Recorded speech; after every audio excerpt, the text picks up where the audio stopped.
cricketer MS Dhoni has joined global investors in backing India's fastest growing plant protein startup. Shaka Harry picks up equity in the company. This is a huge development on the backdrop of the company having recently received $2 million in a seed funding round led by Better Byte Ventures, Blue Horizon and Panthera Peak Ventures. Other investors include Dexler Holdings, celebrity Chef Manu Chandra and a group of domestic family offices and angel investors. Speaking about the partnership, MS Dhoni said, "I love everything chicken, but increasingly, I am looking at a more balanced diet. It is much easier with products from Shaka Harry."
Covered by a lot of media friends are here, and I don't think I was a very healthy eater to start off. The butter chicken story is it's a famous story, where I would pick up the phone and the room service will be like, "Okay sir, what do you want?" You can call in the evening, just from the third time they're like, "Okay sir, same order." So I don't think I was a very healthy, clean eater, but as I got closer to my 30s, I had to change my eating habit. So a big part of me, still craves for it, but I've become more and more healthy, try to cut down on the sugar, try to eat less fried food, but I'm still a firm believer that you can eat a bit of everything, you can be very active. I think that's the best thing you can do. You don't have to deprive yourself of food, because I always felt if I'm not looking forward to what I'm eating, the whole day becomes very boring. So, I love to eat, but I more calculate on the ways that if I'm eating so much, I need to burn so much. Whether it's in the gym, whether it's by playing some other sport, it can be cricket, football, badminton, tennis, anything. So that's my clear philosophy. I enjoy my food. I'm not big time into trying lots of different food.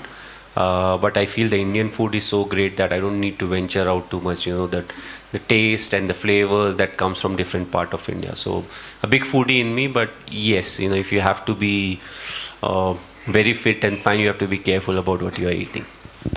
So in all your travels, right, it can't be easy. We've heard of the grueling schedules that you have in these places, or what are the places that you say, hey, listen, it's tough in terms of, you said, the plate. That's where I started traveling too. And most of the places have very big Indian community, so you always get Indian food, but it's always good to explore also. And I felt most of the places have very good food. The whole problem is how far you have to go for the food, or if you're craving for something, then where you need to go. Trying to find out where you need to go used to be one of the biggest challenges. Now with Google and so many things, you can just put it and you'll have hundreds of reviews, so you know which place to go, which place is serving what kind of food. So it has become relatively easy.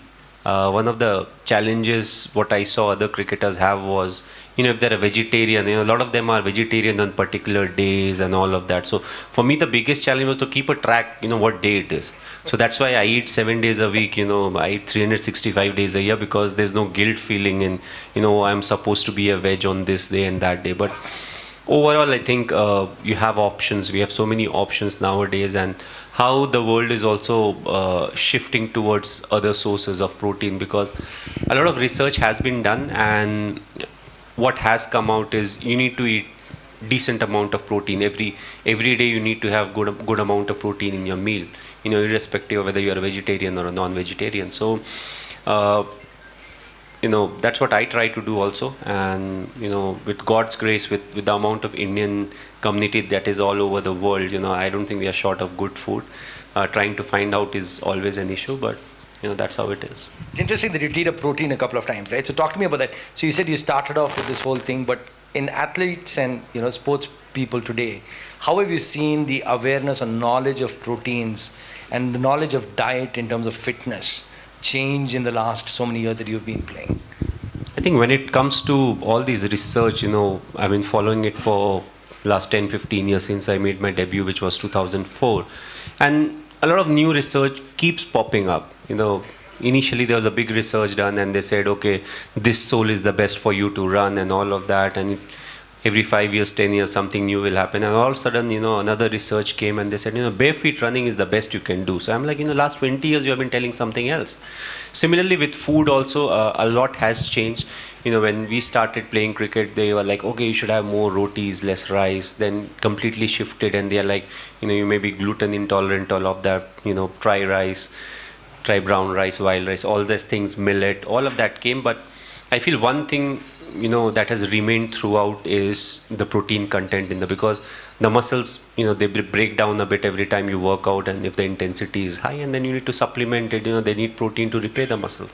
So I feel it's a big part and parcel, and you have to be very careful about how much protein we are taking in. And also athletes are now aware about how much carbs you need to add, what's the kind of fat content in the food and all of that. So I don't want to get too much into it, because I've always I was told myself, if you're having food that is well balanced, of course with slightly higher protein, and if you're very active, I don't think nothing bad can happen. The body takes care of itself. You just need to make sure that you are active, because the activity level in the current generation has gone down, because you get out of the house, you can see where the taxi is, where the Uber is, what's the mode of transport. So you're not walking a lot, you're not moving around a lot.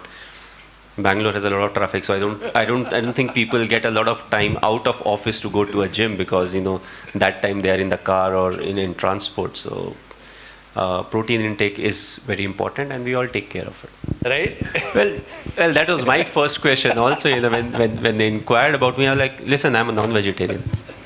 Okay, I was a late starter. I started eating non-veg when I was 14, and I've not gone too much into red meat and fish, but I eat chicken. So we were having this chat, and before he could say, I was like, listen, I think people who we are targeting are not the vegetarians.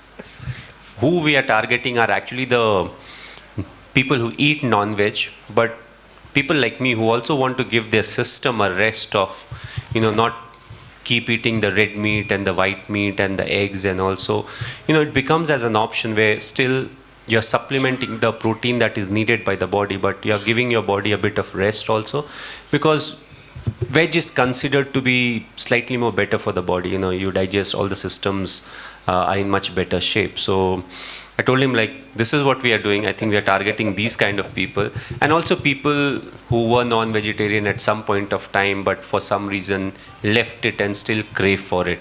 Because I feel it will be very difficult for us to convert vegetarians, tell them, okay, you're a vegetarian, have this, it tastes like chicken. And they're like, I don't have a data bank of what chicken feels like, when I've never eaten chicken.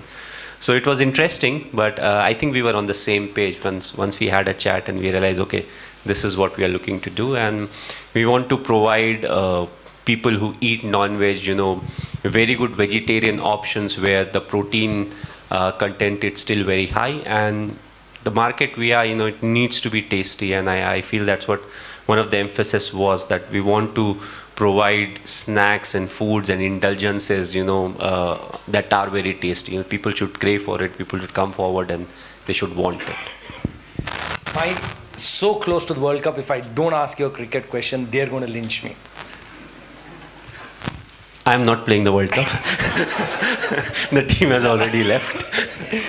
It's not too late though. I mean, there are still flights going on. I'm just saying. No. No, but where do you think our chances are? I know there's been a lot of No, I speculation on the think team. what we need to respect is each and every country that comes for the World Cup. They come very well prepared, and especially the shorter the format, the chances of good team or bad team beating each other is very high, because like in a test match, you get more time. In a T20 format, one individual can change the game. It can literally take the game away from you, and it can happen in a matter of 15 minutes, 10 minutes, 15 minutes. So you have to be at your best. Every team prepares for it. There are like 5-6 teams who are very good. It will all boil down to how good we are on that particular day, and how well we have exploited the condition that has been provided. Other than that, when it comes to the team, it's a very nice team.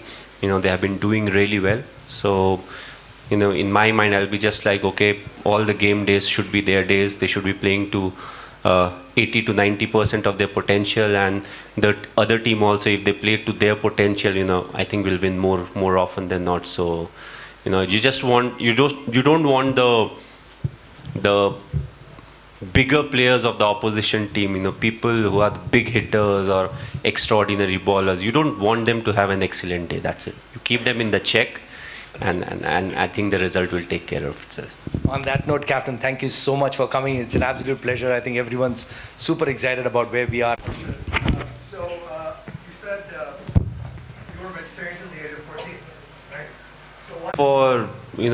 For a person to be non-vegetarian, because at the end of the day, the body breaks down whatever you're eating into all the different things, protein, carbs, fat, this, that. So it's just that often we have that assumption that when you eat non-veg, you get more protein or you're stronger and all of that. But frankly, it's everybody's preferences. A lot of people are comfortable with different kind of food. So I don't think there's any question that you have to be a non-vegetarian to be fitter or to be stronger. I feel it's all about the food.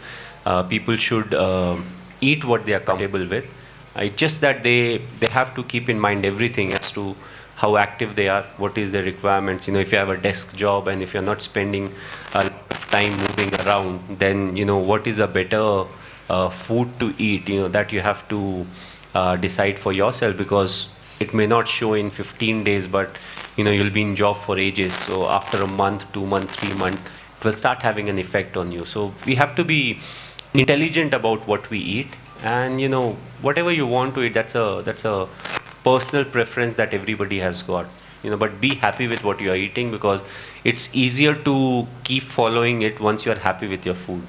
If you're not happy, you may practice it for 1 month, 2 months, but it becomes very difficult after that. As long as it tastes like butter chicken, it's good. I'm happy.